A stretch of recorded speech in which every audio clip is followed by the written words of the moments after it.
Olá, querido e querida, seja bem-vinda ao nosso movimento Consciência Hebraica. E hoje aqui no nosso Consciência Hebraica é dia de As Parábolas de Jesus. Nós estamos no 23º episódio, é a segunda parte de A Parábola do Credor Sem Compaixão, também conhecida como Parábola do Credor Incompassivo. Hoje, este estudo é para o dia 22 de 11 de 2020. E nós queremos estimular. Se você é novo por aqui, visite a nossa playlist lá no YouTube. Você vai encontrar o estudo anterior, a primeira parte, e uma série de outros estudos em séries diferentes. Também no nosso Telegram, você entra lá, Consciência Hebraica, tem todo o passado com todos os estudos que já foram publicados. É só você clicar para acessar. Então, nós vamos continuar e, como sempre aqui no nosso estudo, a gente explica rapidamente por que o movimento Consciência Hebraica. Bom, escolhemos a palavra consciência porque das três faculdades que temos há uma quarta que nos diferencia. Físico, emocional, mental, o essencial é o que nos diferencia da natureza ao nosso redor. E nela tem quatro expressões. A consciência é uma das mais importantes do ser humano. Também o arbítrio, a vontade e o amor. Por isso, consciência. O hebraico para nós representa a espiritualidade de toda a terra. É a espiritualidade do ser humano. Por que chamamos de hebraico? Porque lá no Oriente Médio um povo a viveu como nenhum outro povo, tendo recebido até este nome. Consideramos o judaico mais o local, e as qualidades deste povo, que são de toda a humanidade, chamamos hebraico. É como música clássica, que foi criada por um povo, mas pertence a toda a humanidade. Jesus foi muito apresentado à grega, loiro, de olhos azuis, e influenciou muito essa visão grega Agostinho, Aquino e Lutero, considerados pais da igreja cristã. Nós queremos um Jesus à hebraica, um Jesus amorenado, que apresente a consciência e o olhar original desta qualidade hebraica, essa qualidade ou visão de mundo. E eu quero que você descubra nesse estudo por que parábolas e metáforas do mestre Yeshua são sem comparação na literatura universal. Desejamos a você uma excelente viagem nesse nosso avião ultrassônico, uau, que vai para esferas incríveis das Escrituras.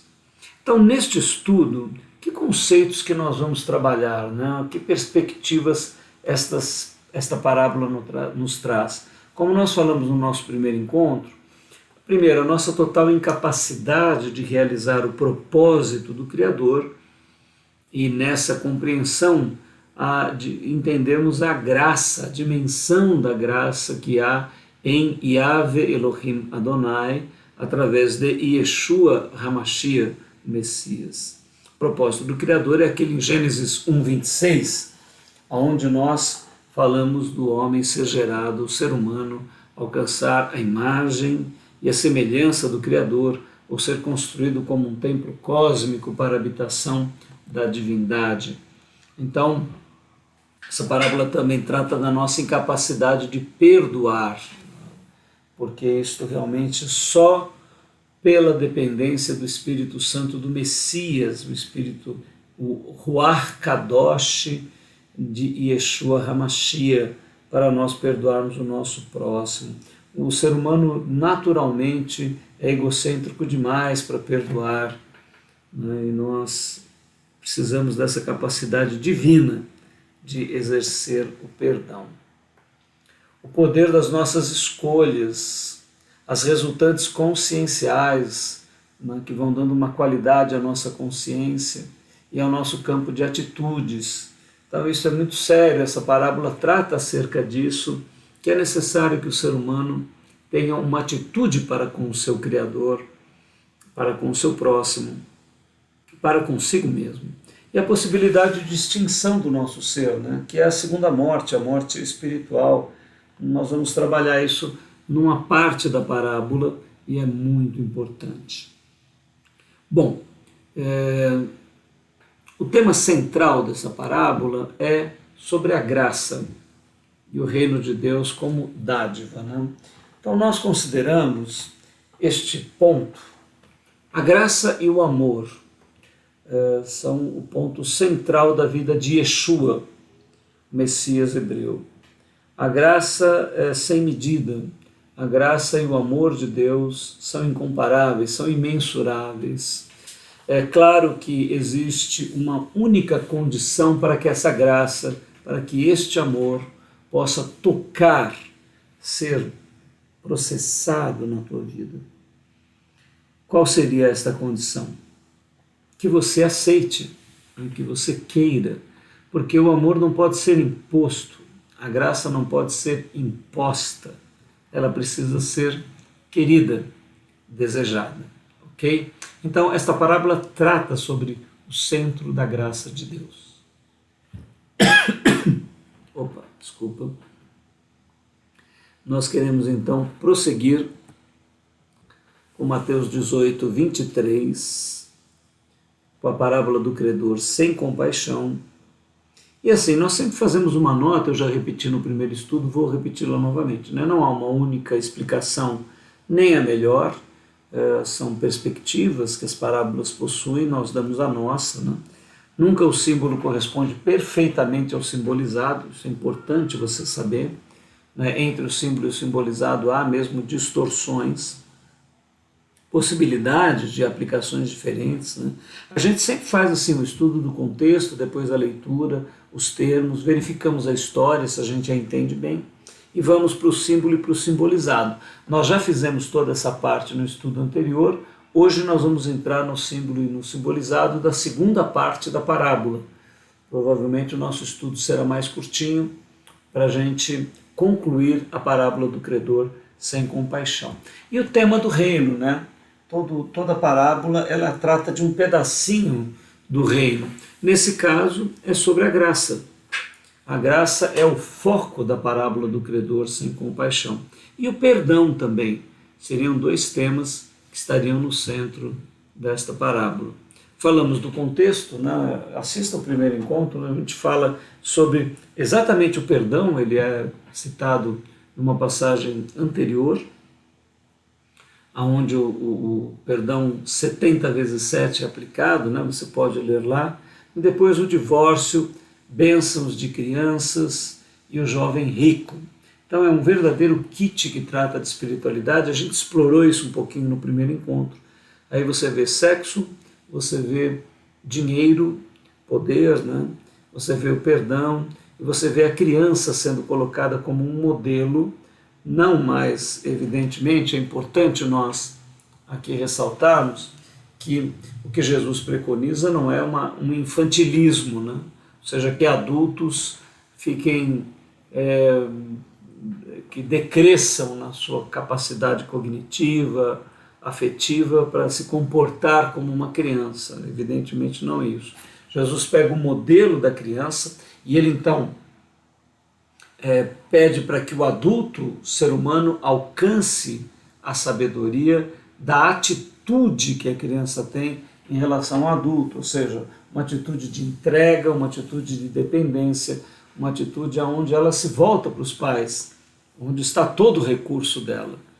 Então, o olhar da criança é que deveria ser o olhar do sábio adulto, onde ele voltaria a depender do seu Criador, a buscar todo o apoio, toda a ajuda, ter como último e único recurso o seu Criador, todo o centro da sua vida estar aplicado. É isto que Jesus nos ensina com referência à criança. Se nós, como adultos, alcançarmos esta criança, então nós estaremos bem, estaremos serenos e tranquilos. Como aquele provérbio hindu, aplicações feitas por místicos indianos, que dizem que o olhar da criança, ainda por não distinguir muito bem as coisas, consegue ver a unidade do mundo, porque ela, a mãe, o seio, a parede, o pai, tudo que está ao redor é uma única coisa. E que o sábio iluminado voltaria a ver como a criança, porque o nosso intelecto separa e cria distinção e divisão entre o mundo. Mas o sábio volta a ver a unidade do todo e de todas as coisas. Que este olhar te alcance, que a criança espiritual, madura, sábia, esteja se expressando em você. Então é isto que nós queremos dizer e que a passagem do Evangelho relata com a bênção das crianças. Bom, nós já estávamos em Mateus, no capítulo 18, no verso 26, né, analisando já a parte do símbolo e do simbolizado. Então nós vamos continuar no texto, volte no primeiro encontro, no encontro anterior a este, que você vai ter a primeira parte da parábola do credor incompassivo. Mateus 18, 26 diz assim: então aquele servo, prostrando-se, o reverenciava, dizendo: Senhor, tem paciência comigo, que tudo te pagarei. E o senhor daquele servo, pois, movido de compaixão, soltou-o e perdoou-lhe a dívida. Saindo, porém, aquele servo encontrou um dos seus conservos, que lhe devia 100 denários, e, segurando-o, sufocava, dizendo: paga-me o que deves. Então seu companheiro, caindo aos seus pés, rogava-lhe, dizendo: tem paciência comigo, que te pagarei. Ele, porém, não quis, antes foi encerrá-lo na prisão até que pagasse a dívida. Olha, se você não pegou o último encontro, eu vou te dar um pequeno contexto. Então, um rei que foi tomar contas com os seus servos, encontrou um servo que devia para ele 10 mil talentos. E nós procuramos aí na internet a atualização deste valor e especialistas julgam que seria de 3 bilhões de dólares a 8 bilhões de dólares, ou 350 toneladas de ouro que aquele homem devia. Então, o que representa isso? Uma dívida impagável, uma dívida que não pode ser paga. Então, essa é a grande revolução do Evangelho, que é a impossibilidade de nós, através de compulsórios deveres, de obrigações, de imposições religiosas, de autocorreções, nós queremos comprar o reino de Deus, adquirir escalões no reino de Deus, estarmos cobrando alguma coisa de Deus porque fizemos isto ou aquilo. Isso é uma atitude religiosa presente no cristianismo e em todas as religiões.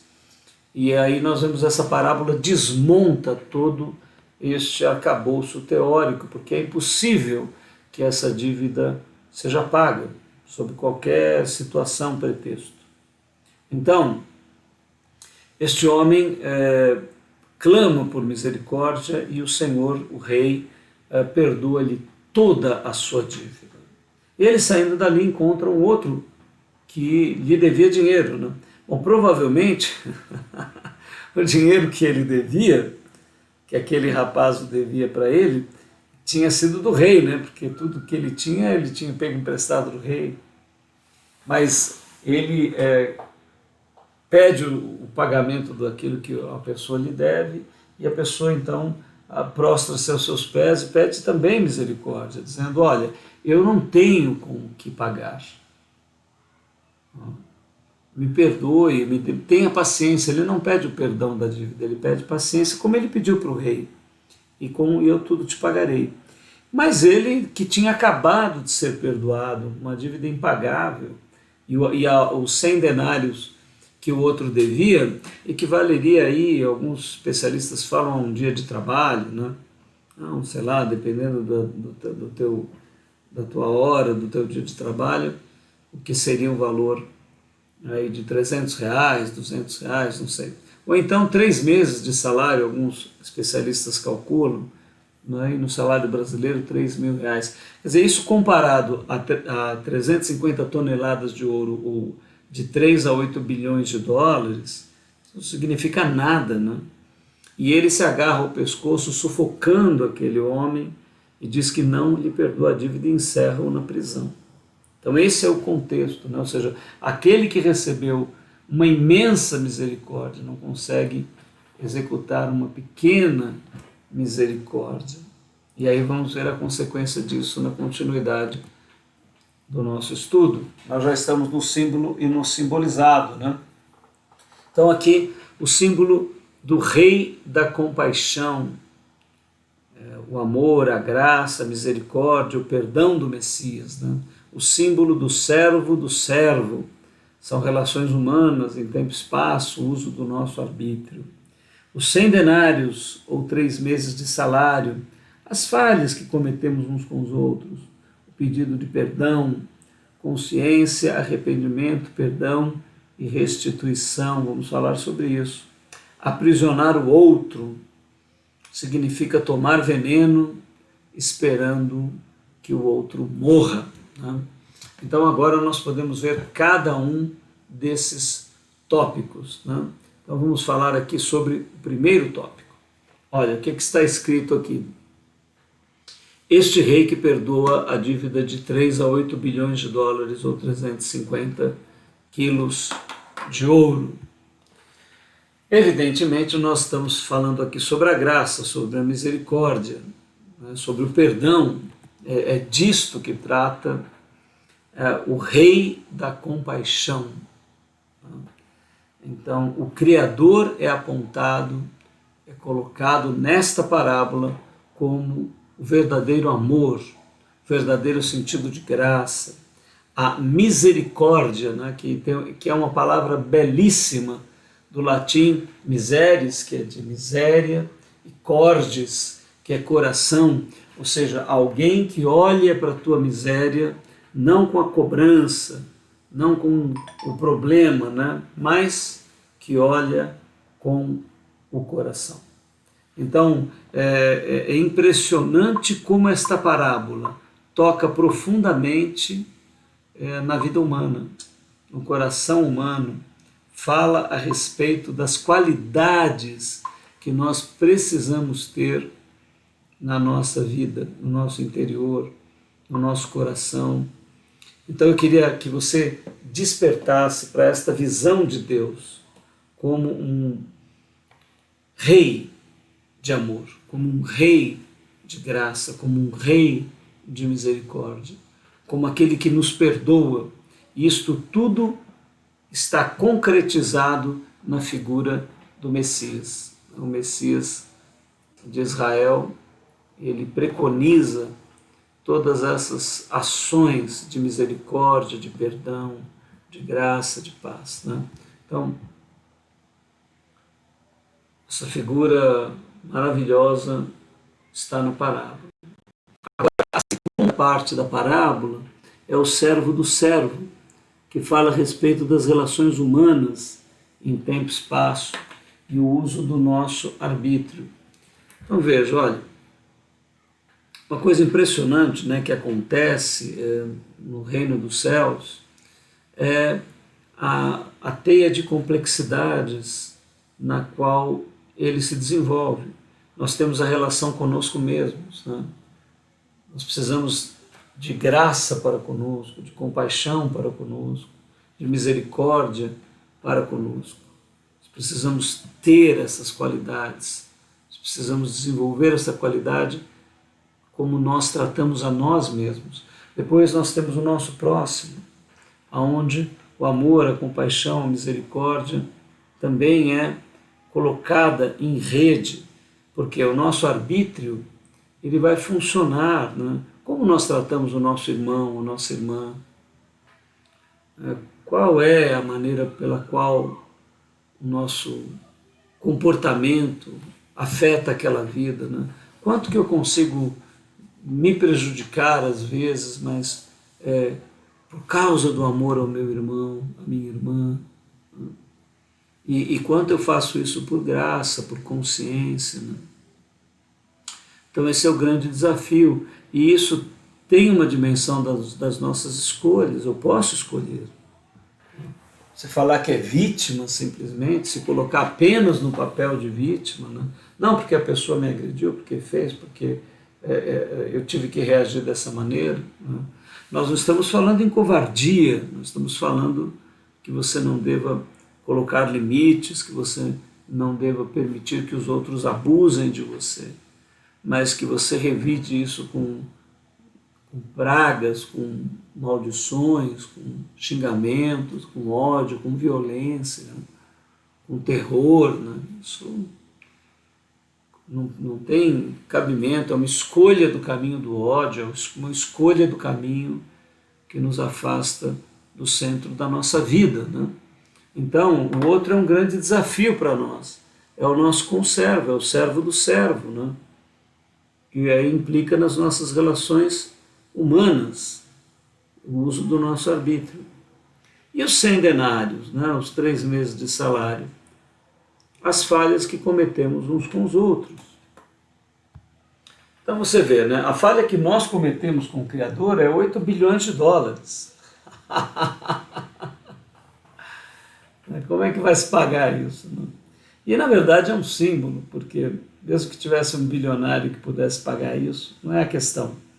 A questão é que é algo que não se pode pagar, é algo impagável. Né?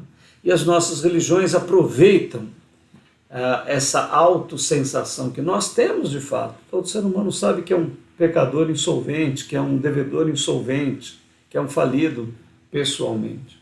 E aí a religião entra e começa a te colocar uma série de tarefas que você fazendo, você vai alcançar isso ou aquilo de Deus, vai ficar devedor de Deus. Né? É uma grande ilusão, uma fantasia espiritual, religiosa, de dominação, de controle das pessoas. Né? Então isso é impossível ser realizado dessa maneira. Né? Então, aqui nós vemos a dívida de 8 bilhões de dólares comparada com os 3 meses de salário, com um dia de trabalho que os outros devem para nós. Essas são as mazelas, as pequenas coisas do dia a dia. Né? Ah, mas você não sabe como me ofende o que o fulano diz, o que a fulana diz, o que a pessoa me defraudou, retirou e etc. É verdade, eu reconheço que muitas coisas são muito difíceis. E eu reconheço que na nossa natureza horizontal, humana, é impossível mesmo. Aí eu concordo com você. Então eu quero convidar você a um mergulho profundo no espírito de Yeshua HaMashiach. Se você buscá-lo de todo o coração, se você desejar receber a graça de Deus, se você estiver aberto, se você tiver o desejo, ela te encontrará e ela irá realizar esta mudança e ela vai capacitar você a mudar a tua atitude, o teu campo de consciência. Você então poderá suportar, você dará suporte àquele que deve a você, você poderá agir com compaixão, com misericórdia. Né? Então tudo isso depende da presença de Yeshua HaMashiach dentro de nós, dentro de mim, dentro de você. Sem ele, tudo isso que eu estou falando é impossível. E o sistema religioso vai saber disso e vai usar isso para controlar você. Não é possível que isso seja executado por nenhum ser humano. Né? O pedido de perdão. Então aqui o servo se prostra e pede perdão. Ora, aí tem uma sequência importante da gente falar, né? Porque o pedido de perdão depende de consciência, arrependimento, né? O próprio perdão e a restituição. Então, assim, ora, você age do jeito que você age e depois, o que você diz? Não, isso é assim mesmo, né? Eu ofendi a pessoa, bom, e agora isso já passou? Como é que a gente faz? Né? Ora, você defraudou alguém, você retirou bens da pessoa, você deu prejuízos materiais, e agora você pede, me perdoa e está tudo resolvido. Né? Então, se há sinceridade dentro de você, né?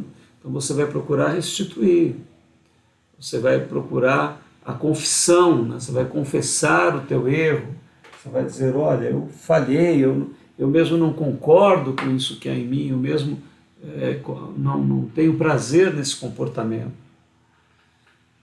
E então você vai buscar um campo harmônico com essa pessoa.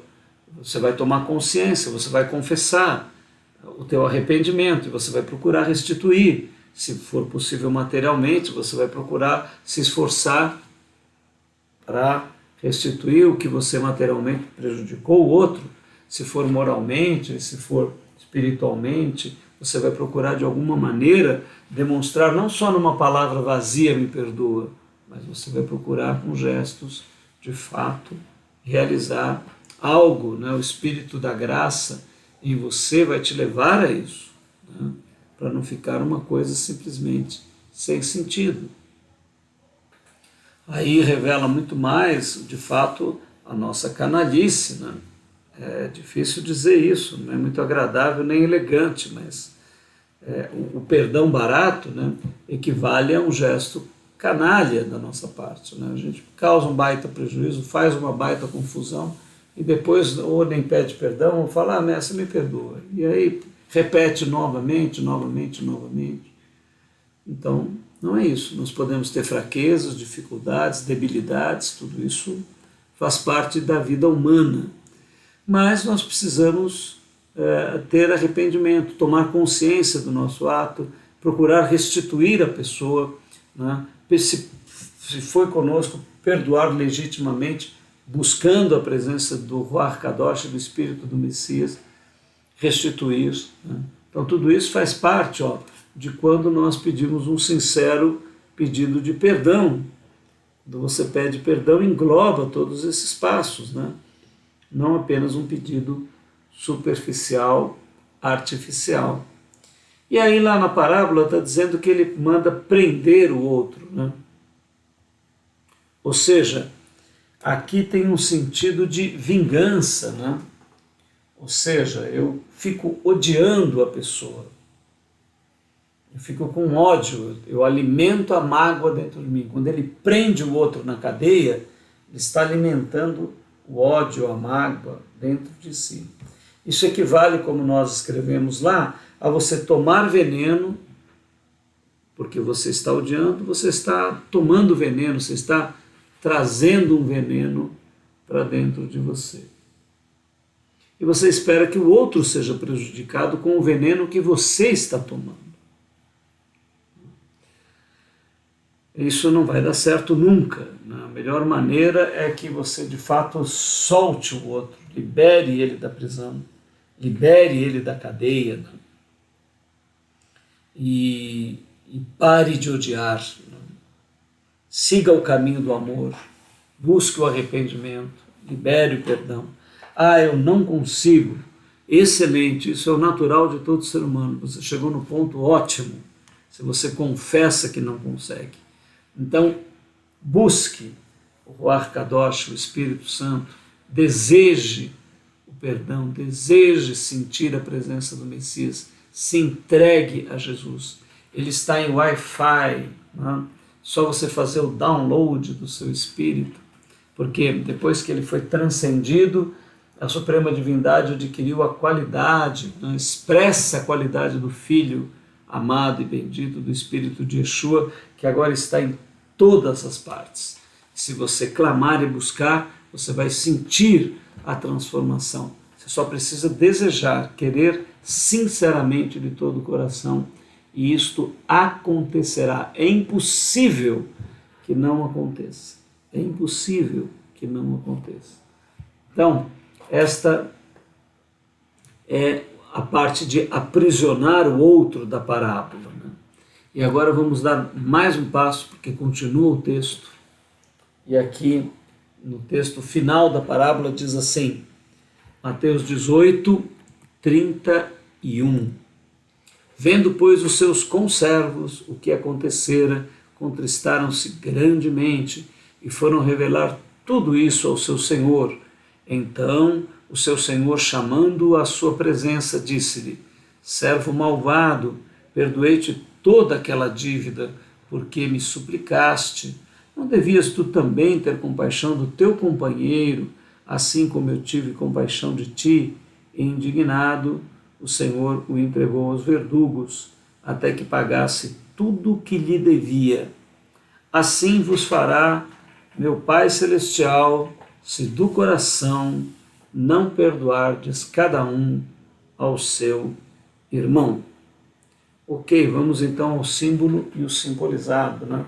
Então, servos que revelam ao rei a atitude, né? Vamos ver que são as leis impressas no ser de todo ser humano, infalíveis.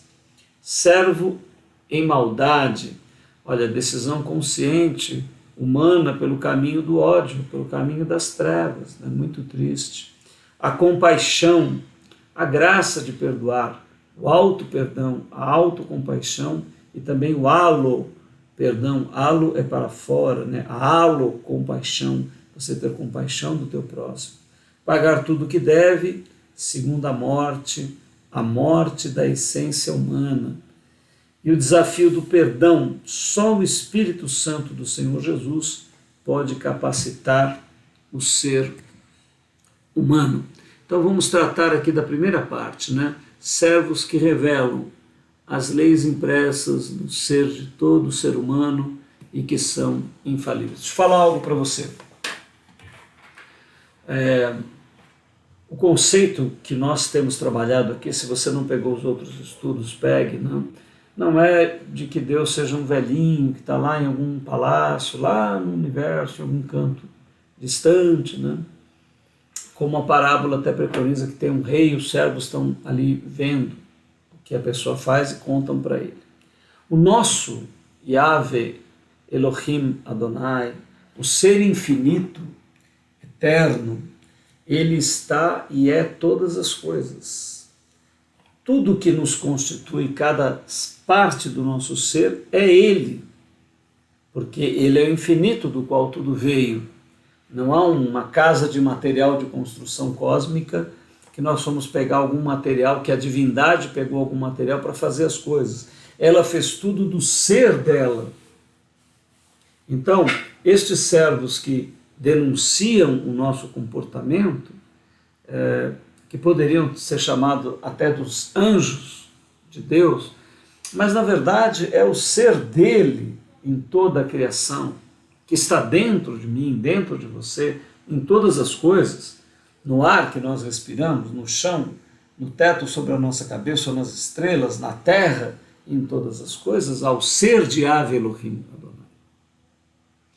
Então, o que você pensa, o que você sente no mais íntimo, no teu quarto interior, na tua intimidade, é nítida diante do Criador. Não há o que esconder. Nós estamos sempre nus diante do nosso Deus. Ele sabe de tudo dentro de nós. Então, o julgamento, né, tão falado como símbolo, não se dá lá num dia, em algum lugar que vai acontecer. O julgamento está sendo processado eletronicamente. Eletronicamente, né? A cada atitude, a cada ato nosso, a cada sentimento, a cada desejo. Ele é o que nos conhece profundamente. Então aqui, olha, este ponto da parábola, servos que revelam, são as leis que estão impressas dentro de nós e que são infalíveis, né? Não há o que esconder do Criador. O servo em maldade, a decisão consciente humana pelo caminho do ódio, das trevas. Aí você vai dizer assim para mim, poxa, mas ninguém escolhe o caminho do ódio, ninguém escolhe. Você está brincando. Você pega aí esses programas de televisão vespertinos que contam uma série de tragédias do cotidiano, pega qualquer jornal, pega qualquer veículo e o que as pessoas estão fazendo no mundo, né? As guerras, os subornos, a corrupção, sexo e as distorções da sexualidade humana em todos os sentidos, né? Tudo está aí, né? Tudo mostrando que nós estamos fazendo escolhas diariamente, desatinos diários, em oposição ao Criador, assumindo uma atitude antibiótica, né? Contrária, anti-bios, vida, ótica, visão, contrária a uma grande visão da vida e nos apequenando no caminho do egocentrismo, né? De um hedonismo inconsequente, onde nós somos o centro de tudo e queremos tudo para nós, e isto jamais vai poder dar num campo harmônico vai dar num campo desarmônico do nosso ser. Então, o servo em maldade somos nós, seres humanos, que não reconhecemos o nosso próprio interior, a nossa própria condição abissal, diabólica, e através do arrependimento nos entregamos ao Criador, buscando dele, na verdade, a capacidade, a capacitação de viver o caminho do amor, o caminho da entrega. E optamos pelo caminho do medo, o caminho do controle, o caminho do egocentrismo. Então é o ponto que está sendo revelado aqui nesta parábola. O servo em maldade é a nossa decisão pelo caminho do ódio e das trevas. A compaixão. Compaixão é o caminho da graça, né? É o caminho do amor, é o caminho da dependência quando nós buscamos o nosso Criador, quando nós confessamos, sentimos a nossa incapacidade e nos entregamos àquele que nos capacita, e também ao olharmos ao nosso próximo, o incentivamos a que tenha nele também um arrependimento genuíno e a mesma entrega ao mesmo Criador. E assim a nossa vida vai podendo ser transformada. Escolhemos o caminho do amor ao invés de um outro caminho. Então tudo isso está representado na compaixão, a graça. E uma outra coisa importante, muitas pessoas não se perdoam, muitas pessoas não têm compaixão e gentileza consigo mesmas. Isso é um outro problema grave da humanidade. Nós nos tornamos duros e inflexíveis, controladores e déspotas de nós mesmos, estragando a qualidade da nossa vida e dos nossos relacionamentos. Somos exigentes demais conosco e com os outros, criando uma vida dura e irascível, onde afastamos o amor e a gentileza e a delicadeza e o sacrifício por nós e pelo próximo, de vivermos em paz e em harmonia. Então tudo isso está simbolizado nesta parábola no sentido da compaixão. Pagar tudo o que deve, Aqui fala-se sobre a segunda morte, a perda da essência humana. Olha, a maioria dos sistemas religiosos fala acerca aí de uma fantasia, de que o ser humano e o Criador ao final tem aquele felizes para sempre, seja o que acontecer, etc, etc, etc. Mas, se a vida for recusada e a morte for escolhida, se o amor for rejeitado e o ódio for elegido, se a nossa vida for antibiótica e não pró-biótica, pró a favor, bios da vida, iótico de uma grande visão da vida, então nos apequenamos até desaparecermos por completo. O que o texto fala, ao pagarmos toda a nossa dívida, representa o final da nossa existência, da nossa essência, da vida espiritual que temos, da individualidade que possuímos e podemos prolongá-la em evolução infinita, mas podemos jogar tudo isso fora. Porque se escolhemos a morte, se escolhemos o contrário à vida, marcharemos para aquilo que foi nossa escolha. Por isso a consciência, por isso o arbítrio, por isso a vontade, e por isso o caminho do amor é o grande caminho oferecido por Yahvé Elohim Adonai em Yeshua HaMashiach. E o desafio do perdão. Ora, deixa eu falar algo para você. Se você tem dificuldade em perdoar, você está no reconhecimento certo da tua humanidade. É impossível. Nossa natureza humana basal não perdoa. Mata. Nós somos cheios de vingança e nosso ego não permite ser ofendido. Então, é impossível ao ser humano perdoar. Mas aquela pessoa é ateu e perdoa. Olha, ele perdoa porque há uma qualidade genético-crística dentro dele, ele nem sabe, que é Deus dentro dele perdoando. Porque esta qualidade só pode vir de Deus. Esta é uma qualidade que o nosso animal não produz naturalmente. Só esta qualidade da divindade em nós é que nos possibilita perdoar.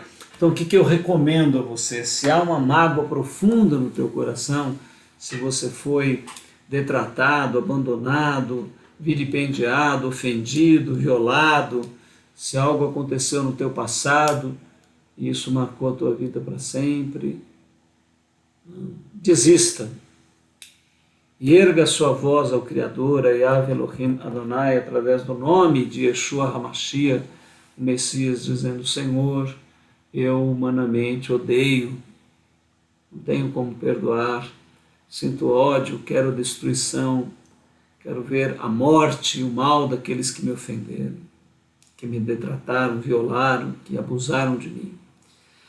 Mas agora minha consciência se encontra diante disto e ela não quer mais.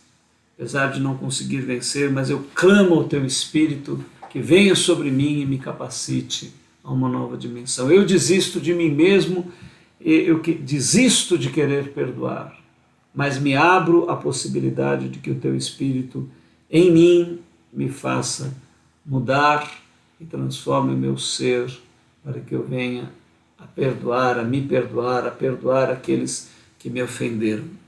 Se essa oração for expressada com sinceridade pelos teus lábios, então sobre ti virá o Ruach Kadosh, o Espírito Santo de Yeshua HaMashiach, e você dará este passo incrível e liberará o perdão, sentirá a graça e o amor de Deus, e aí você se sentirá livre.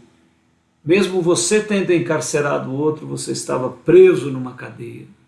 E neste dia em que você resolver libertar o outro, porque clamou a Deus e Ele lhe deu a condição de abrir, te deu a chave, você também sairá da cadeia e sentirá um leve frescor da brisa do Espírito que te colocará no alto da montanha amorosa de Deus, da cadeia do Sinai eterno, onde você beberá da fonte da água da vida. Tudo isso está disponível para você se você desistir em você mesmo de perdoar e abrir o seu coração para Yeshua HaMashiach, buscando o seu Ruach Kadosh, e esta parábola se cumprirá em você, você liberará o perdão e não caminhará para a segunda morte. Lembre-se que na oração do Pai Nosso, a única parte que Jesus repete é a do perdão. E nesta parábola, ele também, ao final do texto, faz questão de frisar: assim vos fará meu Pai Celestial, se do coração não perdoardes cada um ao seu irmão. Então aqui está a parábola maravilhosa, revolucionária, onde a graça e o amor através do Messias é proposto como alvo de realização. E nós ficamos por aqui, queremos só anunciar o nosso próximo estudo, né? A parábola dos trabalhadores e das horas, né? No próximo dia 29/11, não perca, nosso 24º episódio. Essa parábola é extraordinária, maravilhosa, a parábola dos trabalhadores e das horas. Nosso próximo estudo imperdível. Vou colocar para vocês aqui a nossa propaganda já desse estudo. Não deixe de assistir, porque será fascinante, né? É uma reflexão cósmica profunda. Se você quiser já ir lendo, procure essa parábola, estude, e nós nos encontramos aqui no dia 29 para estudá-la. Também queremos lembrar a você de nos acompanhar nas nossas redes sociais, né? Procure o Movimento Consciência Hebraica no nosso YouTube.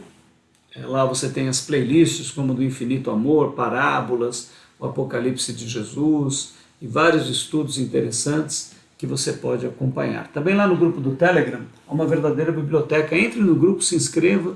Também estamos no Instagram e Facebook. Estamos melhorando aos poucos as redes, colocando material. Em breve teremos todo o material em todas as redes. Nós agradecemos muito a você, a sua companhia, por você estar conosco até agora. Que Deus te dê uma água fresca, um caminho suave, um sendero luminoso, um caminho de luz, um caminho de graça, de amor, de paz. Desejamos a você o Shalom Adonai, a paz do Senhor, o Salem Aleikum, que a paz esteja no teu coração, o Shalom de Deus em Yeshua HaMashiach. Até o nosso próximo encontro.